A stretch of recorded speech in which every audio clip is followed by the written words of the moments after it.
We want pro-human. Yeah. Let's make the future good for the humans. Yes. Yes, because we're humans. XAI's operations are expanding in the Mid-South following the purchase of another property in South Haven. Elon Musk says the project is expanding in South Haven. It's a unifying issue, and it requires all of us to stand up against the richest man in the world. This is the chainsaw for bureaucracy. This is about protecting people's lives. Someone asked Grok to put me in a bikini. Grok praised Adolf Hitler. Elon Musk lives a life with no consequences. It's a free country, you know, but you don't have to burn it down.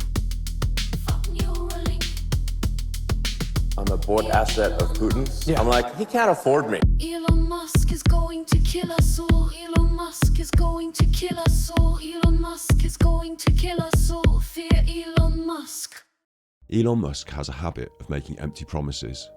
Plans that sound incredible, hopeful, but leave real lasting damage. When he built his supercomputer plant in Tennessee, he sold the idea of lasting investment, real jobs, and cutting-edge technology, bringing prosperity to Memphis. It's forecast to bring in $15 to $20 million in annual property taxes and expected to generate somewhere around 300 new jobs, potentially reviving a community that is in desperate need for investment. But the local community is suffering because of pollution, and they're angry. From the applicant XAI, Mr. Brent Mayo.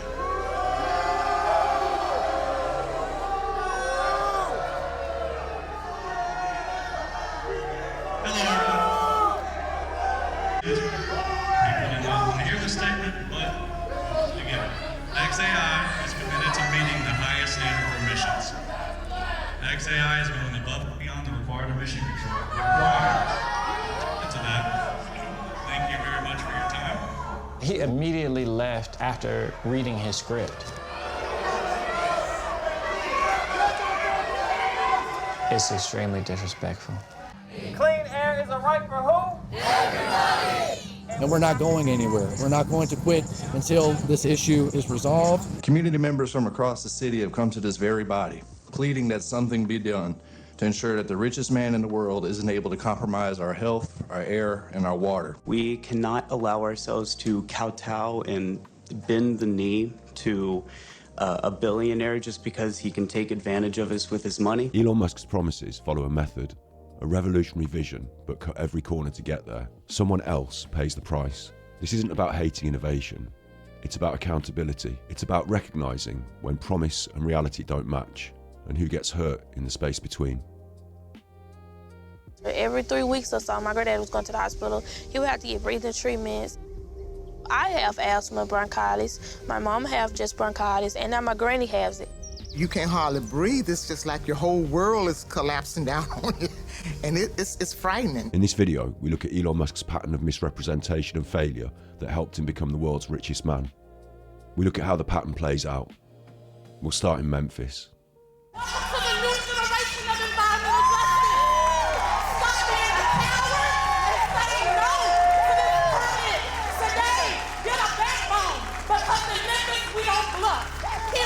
Hi, I'm Super Chuffer. It's midnight, it's always midnight. Let's get into the video. This is Boxtown, Memphis, Tennessee, a community founded in 1863 by formerly enslaved people. For over 160 years, this neighborhood has been treated as a sacrifice zone, surrounded by oil refineries, steel mills, and toxic facilities. This area that we're in was also redlined. In those redline places, they were zoned for industry and heavy industrial uses.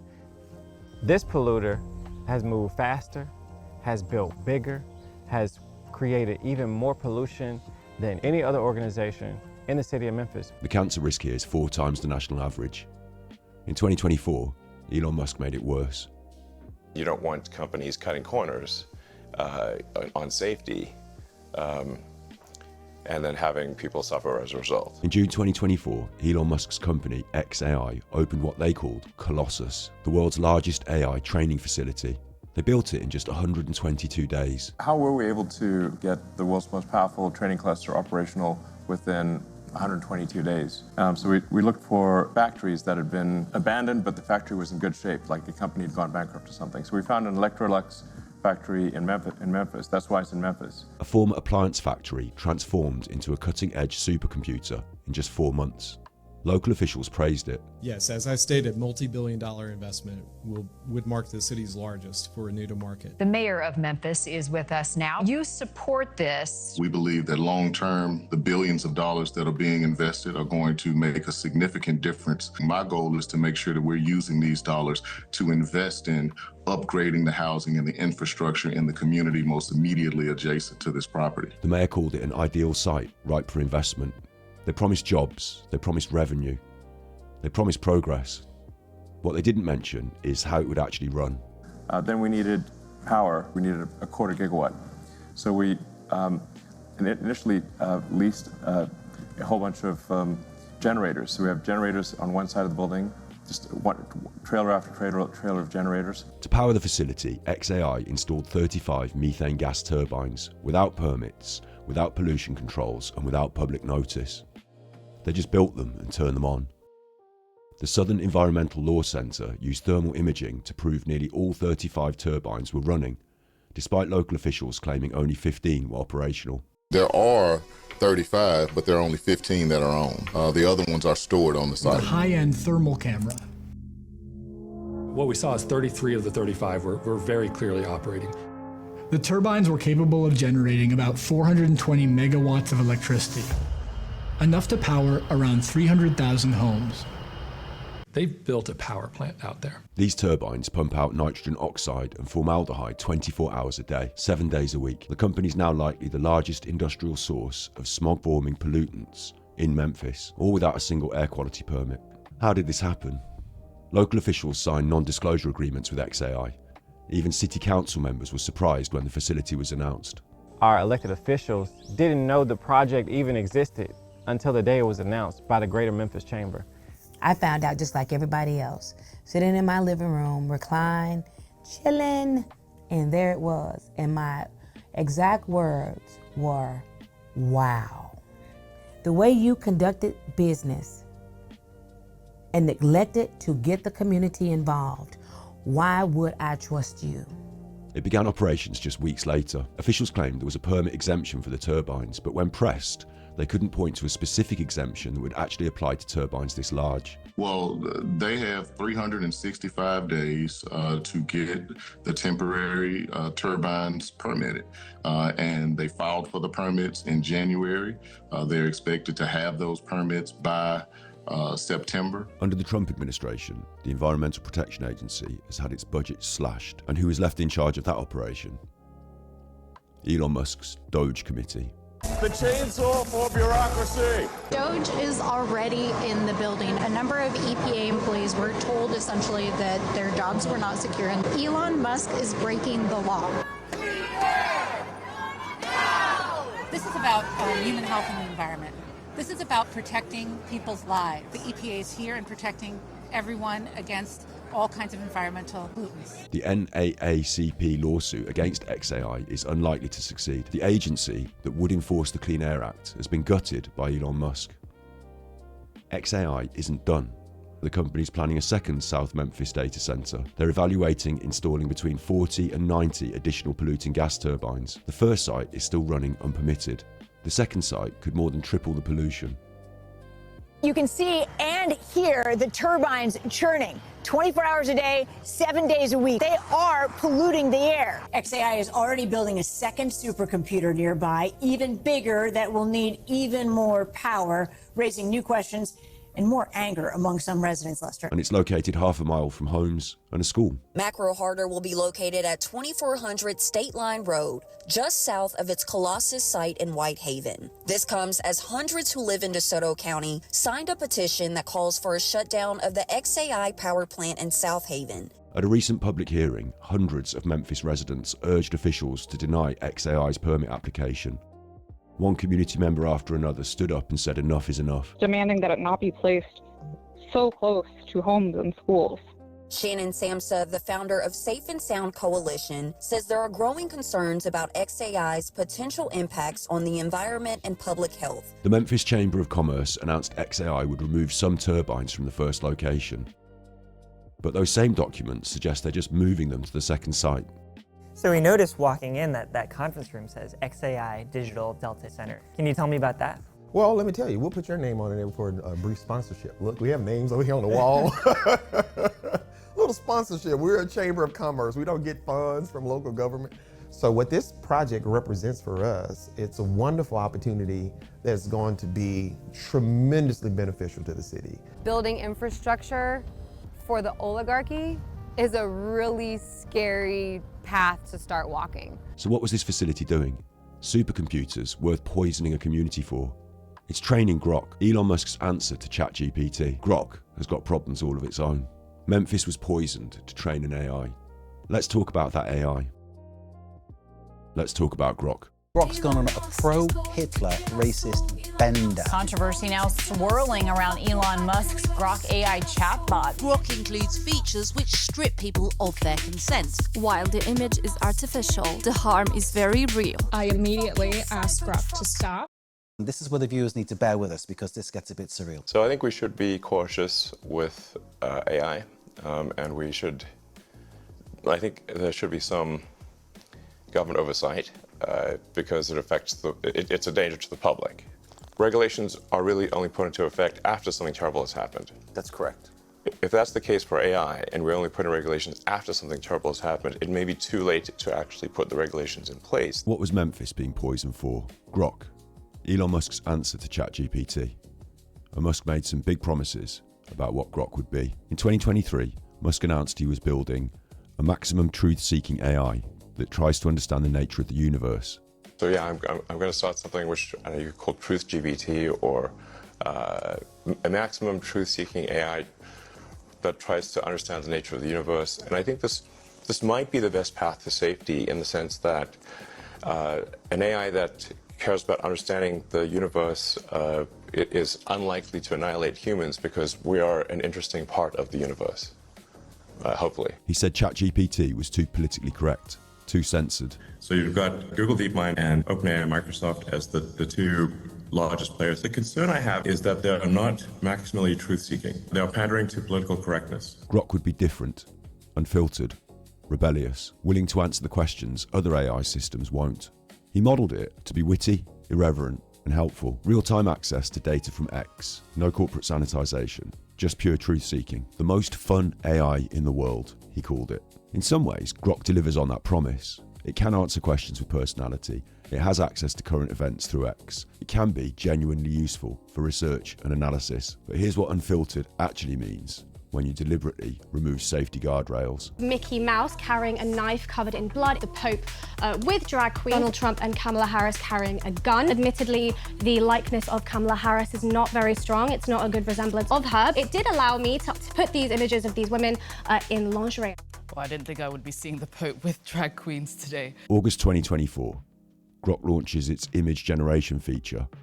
Unlike other AI systems that refuse to generate certain content, Grok has minimal restrictions. Users immediately start generating images that other AI companies won't touch. Mickey Mouse in a Nazi uniform. Politicians in compromising positions. Musk calls it freedom from censorship. Others call it a lawsuit waiting to happen. But that's just the beginning. July 2025. Musk updates Grok. The system prompt literally tells it not to shy away from controversial claims. He said, we're going to turn down the wokeness. He's been upset about Grok in the past being too woke, as he said. Talked about giving it permission to get into politically incorrect topics if it could substantiate its claims. Within days, something goes wrong. Grok starts making anti-Semitic statements, praising Hitler, calling itself Mecha Hitler. When users ask it controversial questions, it responds with conspiracy theories about Jewish people and recommends a second Holocaust. Why was Elon Musk's Grok AI chatbot suddenly spewing out anti-Semitic tropes? Things that I don't even know if I feel comfortable saying myself. Grok's creators are prompting it to act more politically incorrect. Grok praised Adolf Hitler, saying that Hitler would be the one who would be able to decisively deal with what it said was anti-white hate. And in one case, it told me that it was using sources like 4chan, a forum that is known for its unmoderated hate and extremism. Updates prioritize raw truth-seeking over avoiding discomfort. Musk had expressed disappointment with how Grok had responded to some users, claiming that it was, quote, parroting legacy media. A few days ago, he said that users should start noticing a change. The Anti-Defamation League calls it irresponsible, dangerous, and anti-Semitic. XAI eventually fixed it. They say it was a coding error. Deprecated instructions accidentally reactivated. They apologise. and update the safeguards. They said, "We are aware of recent posts made by Grok and are actively working to remove the inappropriate posts." So lessons learned, better built-in protections. Not quite. Not quite. Grok is under fire after people discovered it can be used to create nude images, including of children. AI generated sexualized images of children. For the past few days, users have been asking Grok to undress women and sometimes even minors without their consent. People using the artificial intelligence tool Grok to digitally undress people. Christmas Day, 2025. Grok rolls out a new feature.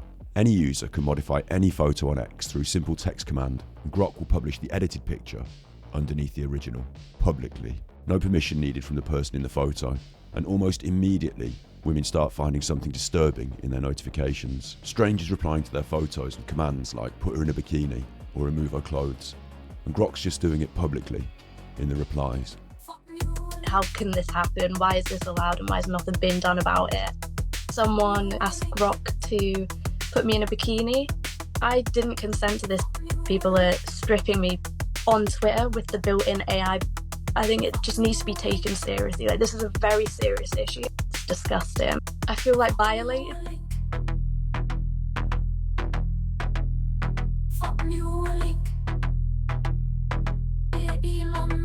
Shocked, humiliated, and frightened. For Marion, this was a violation of privacy. It's really upsetting to see this. You wonder, why would anyone do that? It hurts to see yourself like that. It's not my body, but it looks similar. And then people can reuse the image anywhere. That's the issue. She reported it to the platform, but some images of her naked are still online. Conservative content creator Ashley St. Clair, who has a child with Musk, says she's seen countless explicit photos of herself on the platform. I immediately asked Grok to stop. Grok said, I received your request. I will no longer produce these images. And of course, there were only more requests to produce more explicit images of me, including ones of photos of me when I was underage, and Grok obliged and produced all of these images. An analysis from the European nonprofit AI Forensics finding more than 50% of images generated by Grok between December 25th and January 1st were non-consensual sexual images, primarily targeting women, and 2% of them depicting a person who appeared to be 18 or younger. Twitter now, X becoming a deeper and deeper cesspit by the sounds of it. This isn't just about adult women being violated. Users discovered Grok was generating inappropriate images of minors. When confronted by users, Grok itself admitted it had created images that violated ethical standards and potentially US laws. Meanwhile, Elon Musk posted an AI-generated image of himself in a bikini. Some of us aren't laughing. Online abuse is just a new way for men to perpetrate violence against women and girls, and we at Refuge for years have been working with survivors who have experienced technology perpetrated as some form of abuse. As the complaints mount up around the world, people look to their laws for answers. The Take It Down Act was signed into law in the U.S. last year. Does that apply to software and technology like this one? Yeah, this is the kind of thing that the Take It Down Act was supposed to protect against. France reported Grok to prosecutors, calling the content manifestly illegal. India ordered X to submit an action report within 3 days. In the United Kingdom, Ofcom fields the complaints and has the power to regulate media, but they're not quick to act. X have said they'll take legal action against illegal content on their platform. But as AI reshapes intimacy and power, critics ask who will stop them. Elon Musk's assertion that criminal behaviour will face consequences seems like a strong message, but it passes accountability to the user, while the operator of the platform appeared to do nothing more than make jokes. Some say this is passing the buck and that Musk should switch off Grok to prevent more harm until a long-term fix is introduced. The wise thing to do if you cared about victims is to take down Grok until he's rectified those safeguarding issues to make sure that the users are safe on his platform. While there may be a debate about who should take responsibility, in the UK at least, there's also a law. Under the terms of the UK Online Safety Act, XAI is still responsible for the content that Grok publishes. Ofcom The UK's communications regulator saying that they have made, quote, urgent contact with X and XAI to understand if there are any potential compliance issues that warrant investigation. And the challenge we've got right now is that the government aren't willing to sort of grapple this themselves. They're too scared of having Elon Musk's troll army turned on them. In response, a post on Grok's X account says it is urgently fixing what it calls lapses in safeguards. With mounting pressure from governments and oversight bodies, Musk introduces a short-term fix. He restricts Grok image access to paid users only. By limiting the image creation tool to subscribers on X, at least the parent company XAI can keep track of who is requesting what. It will hopefully mean there'll be far fewer of these offences. It's been switched off for the vast majority of users. Yeah, but we're still saying that non-consensual images can be created, but only for people who are willing to stick up $5 or £5 a month. I mean, it's less than a sticking plaster to just say, we're now going to put it behind a paywall. It is insulting to say that you can still access this service if you pay for it. Downing Street said the changes only serve to make creating deepfakes a premium service. Musk appeared to be taunting the government of Great Britain, seeming to claim that government focus on Grok had increased its user numbers. I think you have to go back one step and say, what is this product for? I mean, it's not a design accident, it's not a false outcome, it's spicy mode, and it's designed to strip the clothes of people without permission and without consent. For whom is that made, and why can a small group of people pay to do it? That's not safe, and it's not right. Baroness Kidron, who campaigns for digital regulation and accountability. This paywall was implemented so quickly, bad actors found an immediate workaround. This is limited to paying subscribers only, so that should be the end of it. If I go to the image, click on it and go to edit image with Grok, will it do it? Ah, there you have it. No paywall as promised, but I've been able to edit the image. Meanwhile, Ofcom says it's urgently investigating the platform, while the EU had these stern words after X marketed their explicit content as, quote, spicy mode. This is not spicy, this is illegal, this is appalling, this is disgusting. Allowing users paid access to the tools of abuse and harassment led to an escalation of pressure on Musk and XAI, as their online safety record was now being discussed in government sessions. Under the Online Safety Act, sharing intimate images without someone's consent or threatening to share them, including images of people in their underwear, is a criminal offence for individuals and for platforms. X needs to get a grip. This is hugely important. Women and girls deserve to be safe online. Over recent days, because I've been speaking out about it, a number of users have used AI to create images of me in bikinis, one of me heavily pregnant. Because it's so realistic, there is something deeply unnerving about it when you see it. You know that it is AI, but it looks so very much like you. I never consented to this. It was not my choice, and not the choice of many, many millions of women to whom this has been done on a daily basis. The ministers were appealing to Ofcom to wield the axe. Ofcom should use the full powers of the law that Parliament has given it. There are backstop powers to block access to services if they refuse to comply with the law. And if Ofcom decides to use those powers, they would have the full backing of the government. The bat signal was being put up with the ability to fine or even suspend UK operations. Would Ofcom respond? I think that we should do a suspension of service unless it changes its design. There is legislation in place. We've heard from Ofcom, we've heard from government. I think they have to shed the cloak of supervision of these tech companies and start acting like an enforcer. They have to throw the book and escalate through all their powers and actually really take a stand here. No books were thrown as Musk eventually capitulated. Maybe it was a quick fix, because through the magic of computers, Grok can now no longer present pictures of people in various states of undress. Problem solved. Oh no, wait. Hang on a minute. There's a responsibility on these big tech companies. He now has, obviously, this AI tool, Grok, that has failed to safeguard his users Guardrails are really not for him when it comes to content moderation. Without guardrails on a platform like Twitter, you end up with hate, misogyny, conspiracy theories, and that's not positive for anyone. Elon Musk here is the enemy of free speech. Elon Musk could have put in effective guardrails to prevent it being used in abusive ways, but then still being available to everybody else. Elon is aware that regulations are important for safety, but he argues against them in the name of free speech. He's not interested in promoting free speech or ending censorship. He just wants to end the regulations because he wants to operate unregulated. He finds himself still tweeting white supremacist content. He still finds himself tweeting stuff about the British government. Elon Musk lives a life with no consequences, and it doesn't matter what he does, pretty much no one holds him accountable for it. Elon Musk is unaccountable. No one can get at him. Here's the pattern. Musk promised a truth-seeking AI that would benefit all of humanity. What he built was an AI that deliberately bypasses the safety systems other companies use. And when that AI generates harmful content, Nazi imagery, harassment of women, inappropriate content involving minors, the response isn't that we need better safeguards, it's that we need less censorship. The Mecha Hitler incident was blamed on a coding error. The harassment of women, they're working on it.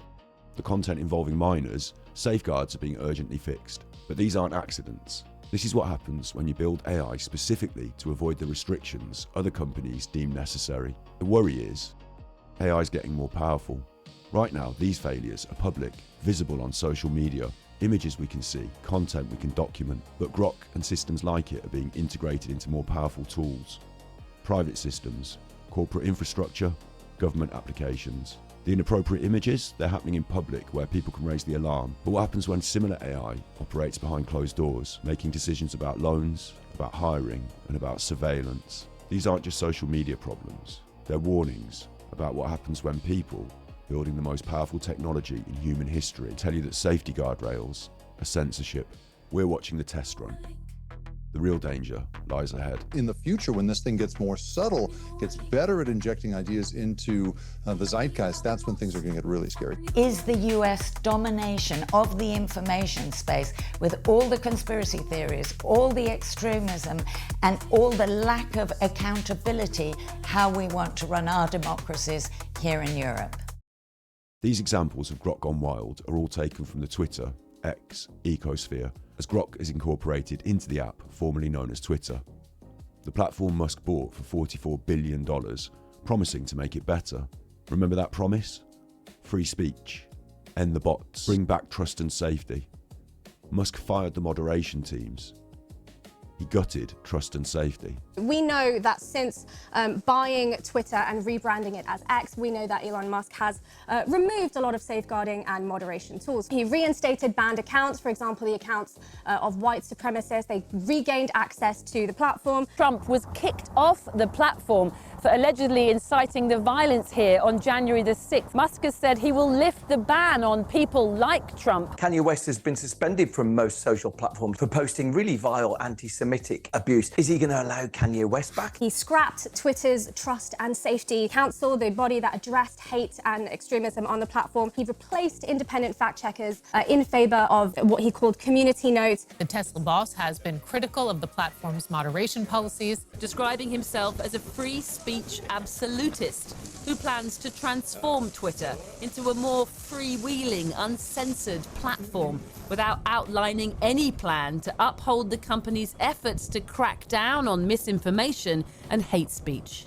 Well, I think it's very important for there to be an inclusive arena for free speech. The content moderation is the thing that we all want to know about. He didn't want the platform to become a, quote, free-for-all hellscape. Twitter made changes about policing speech to appeal more to people. He wants to see Twitter content being less policed when it comes to speech. How is he going to have this public town square that's attractive, but that also allows the kind of speech that we've seen otherwise being dominated by some very loud, angry, and often wrong users? He's already been on a firing spree, meantime, letting go of top executives, including the CEO and the CFO. The Twitter takeover wasn't just about policy change. It was about people. Thousands of employees woke up one morning, account deactivated, mass layoffs delivered via email at 2 a.m. People who built careers there, people who believed in what they were building, gone overnight. What percentage of your staff did you fire at Twitter? I think we're about 20% of the original size. So 80% left? Yes. 80% are gone from the day you took over? That's correct, yes. So how do you run the company with only 20% of the staff? If you're not trying to run some sort of glorified activist organization and you're not care that much about censorship, then you can really let go of a lot of people, it turns out. One former employee said it was like watching their life's work dismantled in real time. Cut every corner, someone else pays. In this case, the workers who built the platform Musk claimed to be saving. Well, joining me now is Bruce Daisley, who was the vice president at Twitter between 2015 and 2020. There's a lot of people really attempting to do the right thing. Over time, we learned that it was something that, unfortunately, could be subverted to impact politics and elections. And over the course of time, they've learned. He fired the teams that enforced platform rules against misinformation, harassment and coordinated manipulation, claiming they were too left-wing, censoring conservative voices.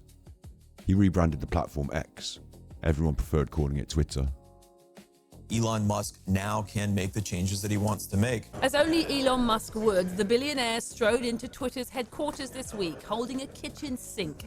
A not-so-subtle message to the company's thousands of nervous employees that the reality of him being their new boss needed to sink in fast. The on-again, off-again deal wasn't a done deal until late last night, when Musk finally closed his $44 billion transaction, heralding a new era for the social media giant that will now be taken private and into the sole control of one man. After lots of wrangling in the courts, the deal was closed late last night ahead of a deadline today, with Musk sending this simple tweet: "The bird is freed." It turns out that he vastly was overpaying for it, but he was sort of stuck with the deal. He possibly paid 4 times what it's worth. We just revalued the company at less than half of the acquisition price. Did you really? Yes. You cut the high water mark, I noticed. Yeah, so I must be a real genius here. But some things are priceless. He's also saddled it with a tremendous amount of debt, and so if he wants to get the same kind of profit, he's going to have to increase revenue. So there are a lot of questions here. The critical thing is that he's had to raise a lot of money from people. By all accounts, the Saudis are involved. Say like, you know, I'm a bought asset of Putin. Yeah. I'm like, he can't afford me. Larry Ellison, formerly from Oracle, is involved. Now, these people have, they've paid a lot of money. They're going to want their money back. Twitter lost 3/4 of its value within a year, but for Musk's political allies, X became exactly what they needed: a propaganda platform with minimal moderation, amplifying their messages to millions. Why are we allowing a foreign billionaire to interfere in our elections? Let's take this out of the hands of billionaires. Let's treat this as part of the democratic system and legislate to control it. We stay in an environment that allows the abuse of women and children and normalises it. People in the UK who are still on X need to really ask themselves whether this is the type of thing that they want to be helping to keep afloat. And I think it might be time for all of us to just leave X. Many users left X as it became a cesspit of racism and propaganda, and the world continued to turn. Then, in November 2025, X rolled out a location feature meant to fight misinformation and immediately exposed something everyone suspected: huge MAGA accounts with thousands of followers, not in America. X just dropped a feature that's causing absolute chaos online. Click on any account and it shows you the country where that account is actually based. All right, there's a new feature on the social media app X. The update allows users to see where the account was created, where it's based. It shows where the account is operating from. It's causing some concern over the legitimacy of popular political accounts. What if I told you that some of the loudest voices in American politics aren't even American? X users found many MAGA-associated accounts with tens of thousands of followers turned out to be based in other countries. Thousands of so-called American political influencers have been operating from halfway across the globe. These were 2 of the largest MAGA accounts, and both of them are listed as being based in Nigeria. This account is MAGA Nation. This is certainly one of the most prominent MAGA accounts. America First, Patriot Voice for We the People, 400,000 followers. MAGA Nation, based in Eastern Europe in a non-EU country. American Voice in India, America First in Bangladesh, Republican Media, Sri Lanka. Dark MAGA, Thailand, MAGA Scope, Nigeria. this is just the tip of the iceberg. I think it will play a significant role in elections, not just domestically, but internationally. Account after account. Nigeria, Bangladesh, Morocco, Eastern Europe, all pretending to be American patriots. This wasn't new, but under Musk, the problem got worse, not better. I get a feel, like, what accounts are making comments, where are the comments eerily similar, and then you look at the account and it's just obviously a fake photo. President Trump is delivering exactly what I voted for. Now, whether the user of this account really did vote for President Trump is unclear because the account is, again, listed as being based in a non-EU country in Eastern Europe. The platform became exactly what critics warned it would. A playground for foreign influence operations powered by an algorithm that rewards outrage over accuracy, monetizes misinformation, and hosts an AI that can't tell the difference between truth-seeking and harm. Why are we allowing a foreign billionaire to interfere in our elections? Let's take this out of the hands of billionaires. Let's treat this as part of the democratic system and legislate to control it. Sometimes harm isn't obvious. Sometimes it's not explicit images or Nazi propaganda. Sometimes the damage is quieter. Like fake accounts and subgroups, sometimes the damage is hidden. Like in Hyperloop. That's the next section. Don't question my segue game. Elon Musk. Fear Elon Musk. Elon Musk. Fear Elon Musk. 2013, Elon Musk unveils Hyperloop, the future of transportation. 760 miles an hour, pods in vacuum tubes. LA to San Francisco in 35 minutes. A fraction of the cost of high-speed rail. It can never crash. It is immune to weather. Goes 3 or 4 times faster than the bullet train that's being built. Supersonic jet. It goes about twice what an aircraft would do. From downtown LA to downtown San Francisco in under 30 minutes. And it would cost you much less than an air ticket or cart, much less than any other mode of transport, because the fundamental energy cost is so much lower. And I think we could actually make it self-powering if you just if you put solar panels on it, you generate more power than you would consume in the system, so that it would run 24/7 without using batteries. It can never crash. It's cheap. It's self-powering. Hyperloop sounds too good to be true. You think this is possible? This is not just... Yes, absolutely. Absolutely, yeah. He said it was actually something that could be built. I have a name for it, which is called the Hyperloop. The Hyperloop? Hyperloop, yeah. He published the concept as open source and encouraged others to develop it. I'm considering just open sourcing, basically just describing the idea, saying this is what would be done, and if somebody wants to do it, then they can do it. The concept of the Hyperloop became widely popular in 2013 thanks to Elon Musk's 58-page Hyperloop Alpha paper that outlined the design, cost, and safety of the concept. And the entire tech world believed him. Virgin Hyperloop raised $450 million. Hyperloop Transportation Technologies secured major investors.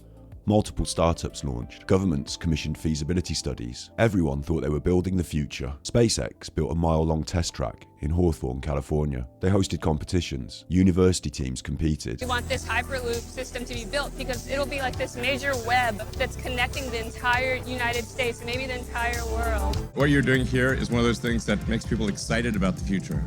Those things are rare. It actually energizes me about the future that you guys are so excited about doing this. It's really something that's like it's next level stuff. Congratulations. Student teams from around the world competed to break speed records, and the fastest, 288 miles an hour, not 760. About 38% of what was promised. Virgin Hyperloop built their test track in Nevada, 500 meters long. After hundreds of tests, they hit 172 miles an hour with passengers. 10 years. Over $1 billion invested in the entire industry. Feasibility studies in Missouri, Colorado, India, and the United Arab Emirates. And the result, not a single commercial route. Not one. In 2022, SpaceX dismantled their test track. Virgin Hyperloop shut down in 2023, bankrupt. And you might think this is just a tech bubble that burst. Bad timing, engineering challenges, startup failure. But the truth is, Musk always had an ulterior motive for promoting Hyperloop. Hyperloop originated from a hatred of California's high-speed rail. This is partly prompted by the California train thing. We know we've got like a bullet train. Go California. California was building proven technology, high-speed rail connecting major cities. Then Hyperloop came along, shinier, faster, cheaper, at least on paper. The promise of Hyperloop stalled California's green project for a decade. By the time people realised Hyperloop wasn't coming, it was too late. Musk never needed Hyperloop to succeed. He needed California's high-speed rail to fail, because people who ride trains don't buy Teslas. He was the only one who knew the secret. Everyone else, Virgin Hyperloop, the startups, the students, the governments, they genuinely believed. They lost money, time, and some careers chasing his vision. Musk lost money too, but for him it was leverage, an investment in destroying his competition. Folks, this is your captain speaking. Our non-stop flight to Tahiti will be making a brief layover in North Haverbrook. North Haverbrook, where have I heard that name before? Oh no. Oh no! California lost a decade on proven public transport. American cities kept underfunding green bus and rail projects, waiting for the next big thing that would never happen. China built 26,000 miles of high-speed rail, while America debated vacuum tubes. Virgin Hyperloop's investors lost $450 million. Hyperloop Transportation Technologies and others burned through hundreds of millions more. The promise was revolutionary transport for everyone. Hyperloop wasn't a failed startup. It was successful sabotage. The reality? Elon was protecting his car sales. Let's talk about those cars. And my segues. Fuck Neuralink. Fuck Neuralink. Dear Elon Musk. Combustion cars emit toxic gases. Tesla promised the future. This is really important for the future of the world. What we came up with the Tesla was what we call the secret master plan. Electric vehicles for everyone. We care about you, we want you to be safe, we want your friends and family to be safe. This is paramount. The Model 3 will be 5-star in every category. All Model 3s will come standard with autopilot hardware. Even the base Model 3 will do 0 to 60 miles an hour in less than 6 seconds. The range will be at least 215 miles. The promises keep coming. What about batteries?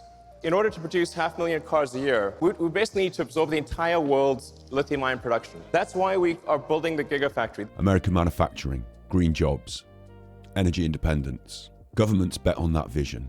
Aggressive electric vehicle mandates, billions in subsidies, the green revolution. But 10 years later, the bubble burst. Tesla has lost its position as the world's biggest seller of electric vehicles. Tesla's stock is sliding after losing its spot as the world's best-selling electric car maker to Chinese company BYD. The Chinese car maker BYD is now in top spot. It's the biggest car maker in China. Now it's taken Tesla's crown as the top seller of electric cars worldwide. It sold 2.3 million battery-powered cars globally in 2025. Tesla sold 1.6 million. Part of that has been the removal of consumer subsidies in both the United States and Canada. European sales are down 45%. Why? Because the electric revolution wasn't driven by customer demand, it was driven by government subsidy. Electric vehicles are expensive to manufacture. Without help, they'd be too costly for most buyers. So governments offer subsidies. I'm proud to announce electric vehicle rebates, tax credits, direct payments. These reduce the purchase price, making electric vehicles affordable and competitive in the market. We're making it cheaper and easier for people to own an electric vehicle. So they can get a discount of up to £3,750, and this scheme starts tomorrow. We want to incentivise people to buy an electric vehicle. We want to tackle that upfront cost because that's what people tell us is their main concern. In America, buyers got $7,500 off. In Europe, up to €6,000. The subsidy bridges the gap between what the cars cost to make and what consumers are willing to pay. For most countries, EV is seen as the future of driving, but for China, the future has arrived. Thanks to heavy government subsidies, the former nation of bicycles has become the world's leader in electric vehicles. Whether you're buying the car or building the car, providing the electricity or assembling the battery, everyone in China is entitled to government money and assistance. So what was really important was to show the car industry that an electric car really can be the best car. That's what really mattered. Musk showed the world the electric vehicle could be the future, but it's China who are set to dominate. It makes them cheaper and can build them faster than its competitors. But there's a catch. These cars are causing growing trade tension between China on one side and the US and Europe on the other. And companies in the West are worried they can't compete. It takes economies of scale before you can make it great and affordable. The Chinese market is bigger than the North American and European markets combined. This gives BYD and other Chinese manufacturers enormous economies of scale. In 2023, every other industrial robot installed in the world happened in China. It's going to be very hard to beat them. They've got incredible resources from the government, etc., and they're obviously creating jobs and making sure they've actually got a good economy to build on. But you say the rest of the world can't compete with China No. on electric vehicles? No. No chance. No chance. No. With lights dimmed and no workers in sight, this car factory in China uses hundreds of robots to churn out dozens of electric vehicles an hour, 24/7. Factories like this one are part of China's bid to use hyper-automation to dominate the electric vehicle or EV market. Who is going to buy all these new cars? They're looking around saying, anybody can do it better than us? Yeah, we're going to pretty much build every car in the world, okay? Another way to support local car producers is protectionism. BYD models aren't available for sale in Canada after Ottawa and Washington imposed a 100% tariff on all Chinese-made EVs in 2024. Enormous tariffs. And why is the US doing this? Well, partly it's because they're really worried about competition. They're worried about competition from China. China's so dominant when it comes to electric cars. And this chart really kind of shows you that story. It shows you global exports of cars from all of these countries. And look at China, okay? So the red line here, it was really low for years and years and years, up until recently when it has overtaken everyone else. And why has it done that? It's because of electric cars. Tariffs on Chinese car imports make them costlier. Quotas on how many cars can be imported protects local markets from being flooded with cheap Chinese competition. Without these government-imposed protections, the Western electric vehicle industry can't compete with China. When you remove the subsidies, the gap reappears and sales collapse. Without government subsidies masking the losses, things don't add up. When Trump removed the $7,500 tax credit, the artificial floor collapsed. In Germany, electric vehicle sales dropped 40% the moment subsidies are withdrawn. The demand wasn't real, it was purchased. But it gets worse. Early buyers didn't just purchase the cars, they purchased values, progressive politics, environmental responsibility. Why does Tesla exist? Why are we making electric cars? Why does it matter? It's because it's very important to accelerate the transition to sustainable transport. Record high CO2 levels. We recently passed over 403 parts per million of CO2 in the atmosphere. You can see the chart, and it looks like a vertical line. When Musk endorsed Trump and joined his administration, he turned the Tesla badge into a MAGA symbol. Part of it has been reputational damage from Elon Musk. Billionaire Elon Musk's efforts to shrink the federal government drew protesters to Tesla dealerships in places like Ann Arbor, Michigan, Washington, D.C., and London. They're burning Teslas and calling for the death of the president and me. They're gone psycho. Peaceful, nonviolent protests, their First Amendment protected, free speech, peaceful assembly protests, ultimately about hitting Elon Musk's bottom line. We have systems in place that need to be gone through, not just one man making these arbitrary decisions for the rest of our country. Musk's Department of Government Efficiency, or DOGE, shuttered entire agencies to cut government spending. I totally understand if somebody doesn't want to buy a product. Yeah, it's up to you. It's a free country, you know, but you don't have to burn it down. Most recently, a row of cars was set on fire at a Tesla dealership in Las Vegas. In the UK, Just Stop Oil activists threw liquid latex over Musk's Tesla robot in London. Musk told Fox News that the attacks come as a shock to him. The growing anger towards his company seems to have coincided with his growing involvement with President Trump. Progressive buyers became trapped. They bought a car to oppose fossil fuels, and it became a symbol of the opposite politics. Now they're embarrassed to park them, some remove the badges. It's not just embarrassment, used Teslas suffer a 50% value collapse. Buyers who purchased a vehicle ended up with a rapidly depreciating piece of consumer electronics. There's vandalism. Teslas have been keyed in parking lots. There's been over 500 protests at various Tesla dealerships. Trump called it domestic terrorism. When you heard an American company, especially a company like this, supplies so many jobs that others are unable to do, when you do that, those people are going to go through a big problem when we catch them. And we have you got a lot of cameras up. We already know who some of them are. We're going to catch them. Meanwhile, governments were looking under the hood. American manufacturing, Chinese batteries. Green jobs, Chinese factories.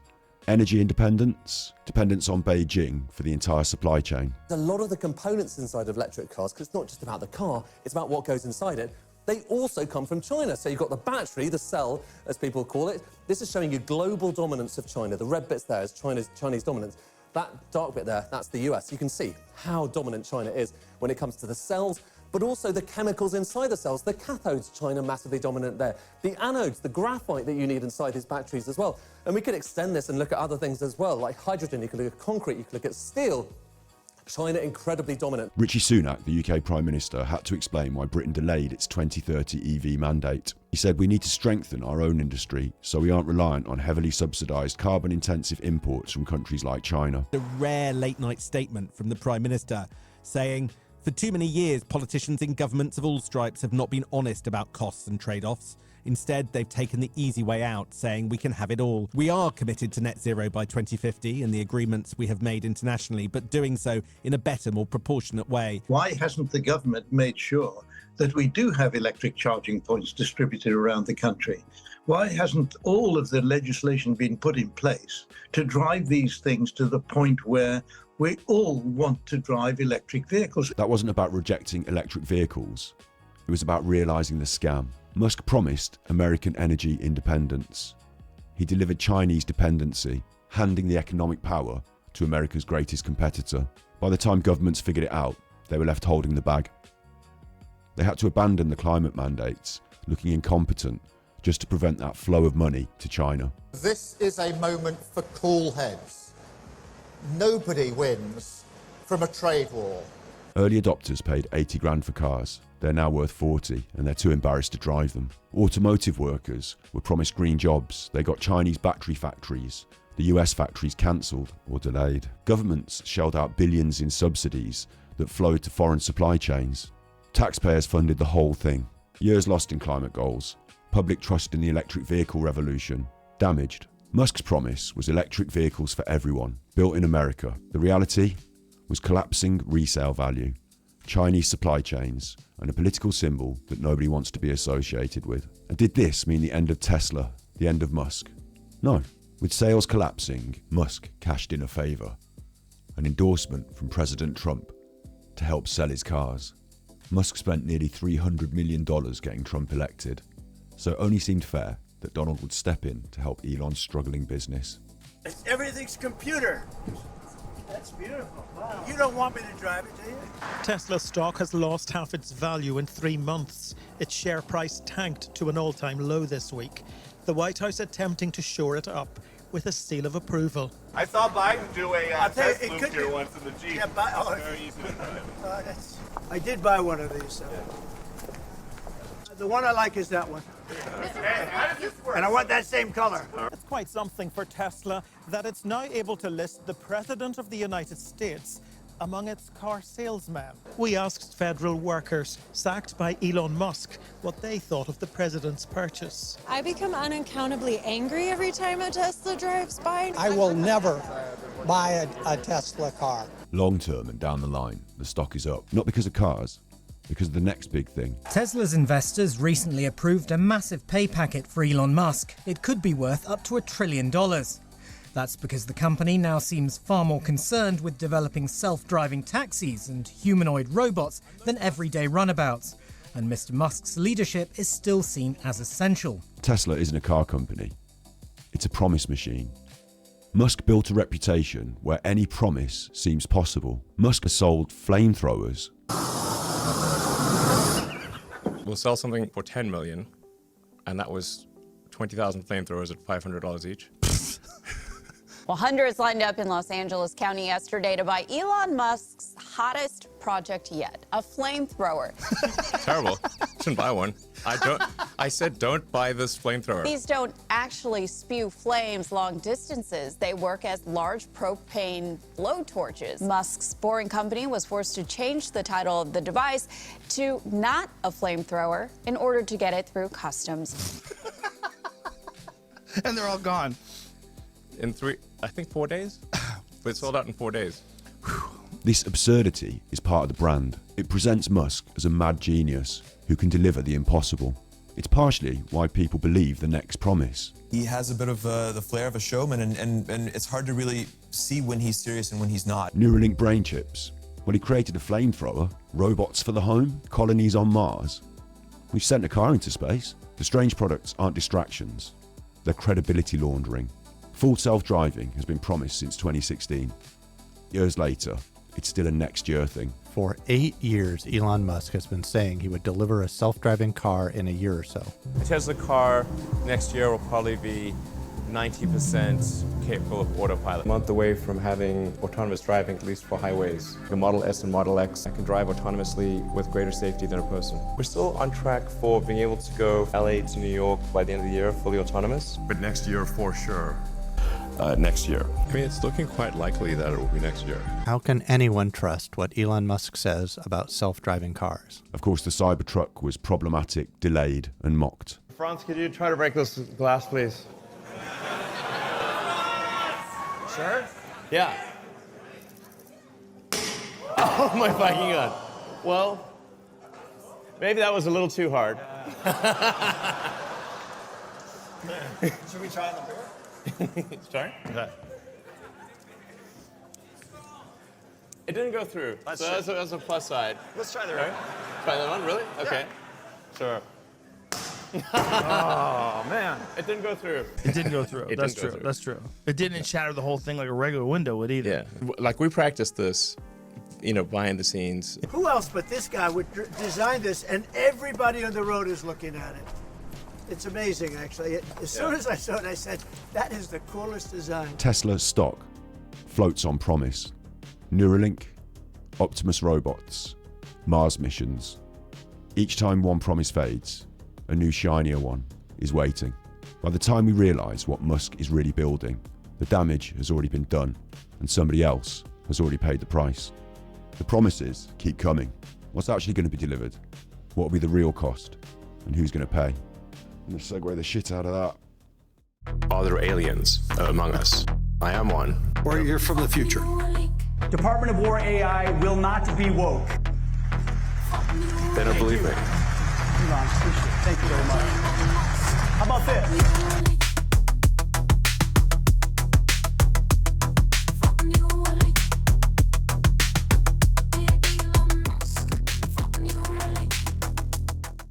We've identified a pattern of false promises, ulterior motives, and hidden damage. Elon continues to make bigger and more fantastical promises. Optimus robots in every home, doing your laundry, helping humanity.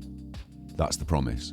But maybe the promise of automation is justification for mass layoffs and wage suppression. With robotics and AI, I think we're headed for a future of amazing abundance. We will actually make so many robots and AI that they will actually saturate all human needs. I think everyone on Earth is going to have one and going to want one. By the end of next year, I think we'd be selling humanoid robots to the public. My prediction is there'll be more robots than people. So, But how do you then have human purpose in that scenario? yeah, I mean, nothing's perfect, Maybe there's a future where robots take the majority of minimum wage and low-skilled jobs, consigning the working class to the scrap heap. The promise is helping humanity, but workers lose out and companies increase their profit margins. Neuralink, curing paralysis, restoring sight, medical breakthrough. Hello. Imagine the joy of connecting with your loved ones, browsing the web, or even playing games using only your thoughts. This is made possible by placing a small, cosmetically invisible implant in a part of your brain that plans movement. Maybe helping the disabled is the cover story for normalising brain implants.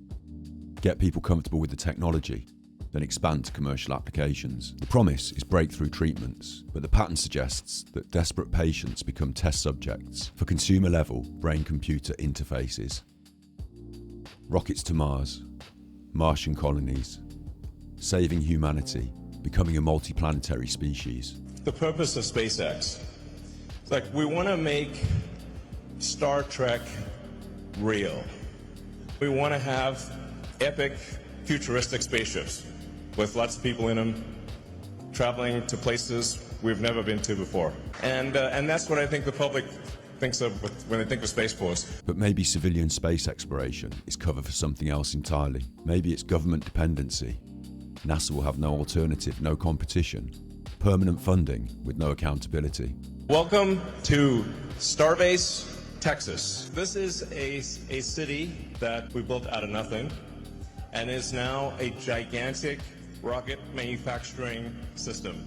Maybe rockets become luxury travel for elites. Not LA to San Francisco, but LA to Tokyo in 40 minutes. Outdoing the Hyperloop. Taxpayers fund the research, but only the wealthy and the brave see the benefit.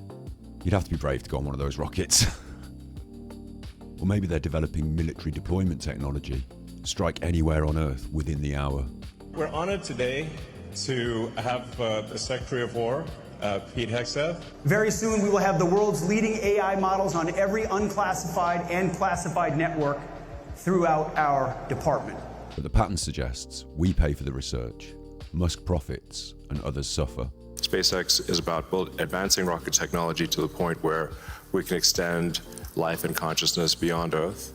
We want to have like Starfleet for real, like where we actually have giant spaceships traveling through space, going to other planets. The cost of access to space will drop by a factor of 100 when you achieve full reusability. That's the rocket that you're using for the idea of going to Mars, right? Yeah, Mars and the Moon, as well as for high-volume satellite stuff. So it makes putting large satellites into space very cheap. It's a no-brainer for building solar-powered AI data centers in space. The lowest cost place to put AI will be space, and that'll be true within 2 years. Here's the spectrum of risk. Some of this is already happening. Government dependency, satellite monopoly, propaganda platform. That's not speculation, that's now. Some of this is medium term. Automation replacing workers, elite services, normalized surveillance. It's plausible. That potential future is right on the horizon. Of course, some of these ideas are long-term, dystopian future stuff. Brain chip workers as nodes in a system, while elites live off-world. That's the far end of the spectrum. A fantastic idea. But Elon does make fantastic ideas into realities, doesn't he? After I finished editing this video, Elon Musk spoke at the World Economic Forum in Davos. That was not a large applause. Start again. You are the most successful entrepreneur, industrialist in the 21st century, maybe beyond. Since Elon took Tesla public, his compounded return is 43%. Another advertisement for everybody. I don't think there's any other company as large as Tesla today that has that compounded return. We got updated about the self-driving car situation. Self-driving cars is essentially a solved problem at this point. Tesla's rolled out a sort of robotaxi service in a few cities and will be very, very widespread by the end of this year. I believe these robo-taxis are self-driving, but with monitoring, not full self-driving. We hope to get supervised full self-driving approval in Europe, hopefully next month.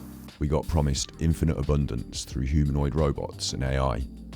And who doesn't love abundance? I mean, a way to think of it is that if you have a large number of humanoid robots, there will be such an abundance of goods and services.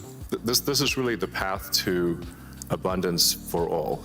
I should think there will be a lot to go around the small number of billionaire survivors after everyone else is dead.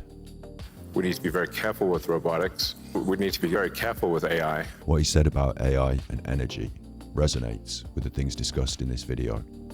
It begs the question, do you trust Elon Musk? AI will be smarter than all of humanity collectively. We might have AI that is smarter than any human by the end of this year. Yeah, I think the limiting factor for AI deployment is fundamentally electrical power. We'll be producing more chips than we can turn on, except for China. China's growth in electricity is tremendous. China, just in solar and batteries, can do half of the US electricity output per year. The SpaceX and Tesla teams both separately are working to build to 100 gigawatts a year of solar power in the US. China makes solar cells that are incredibly low cost, and I think it would be worth doing large-scale solar. Now's a great time for you to leave a comment on the video, and I'd love to say thank you to all the channel members. This video is made possible by channel members, and you can become one. Join the Chuffragettes today. For quality of life, it is actually better to err on the side of being an optimist and wrong rather than a pessimist and right. On that note, Being optimistic and wrong sounds foolhardy to me. I'd rather be right and realistic. We've seen the pattern play out before, but now the stakes are higher. Musk has been in and behind government, cutting jobs, shaping policy. Now he controls X and Grok, spreading propaganda, silencing opposition. The promises get bigger, and the power more dangerous. When we discover the real cost, the damage will already be done. We won't all see the hidden agenda until it's too late. Memphis didn't know they were being lied to until they couldn't breathe. California didn't know Hyperloop was a distraction from green infrastructure until a decade of progress was lost. Tesla buyers didn't know they were funding Chinese supply chains until their cars were worthless junk. By the time we realise what's actually being built, someone's already paid the price. When the final promises are revealed to be false, who burdens the cost? Who suffers? Will Elon Musk kill us all? When Elon Musk used to say he was here to help humanity, I used to believe him. After watching his promises manifest into harms, I've started to think the opposite is true. Elon Musk is going to kill us all. Elon Musk is No segue at the end. It's just the end, innit? to kill us all. Elon Musk is going to kill us all. You be good, and if you can't be good, you're naughty. Fear Elon Musk. Elon Musk is going to kill us all. Elon Musk is going to kill us all. Fuck your batteries. Going to kill us all. Fear Elon Musk. Who can you trust? Fear Elon Musk. Fear Elon Musk. Fuck your Cybertruck. Fear Elon Musk. Who can you trust? Fear Elon Musk. Fear Elon Musk. Fuck your battery. Fear Elon Musk. Elon Musk. Fear There's movies like Terminator, but it wouldn't quite happen like Terminator. The intelligence would be in the data centers. The robot's just the end effector.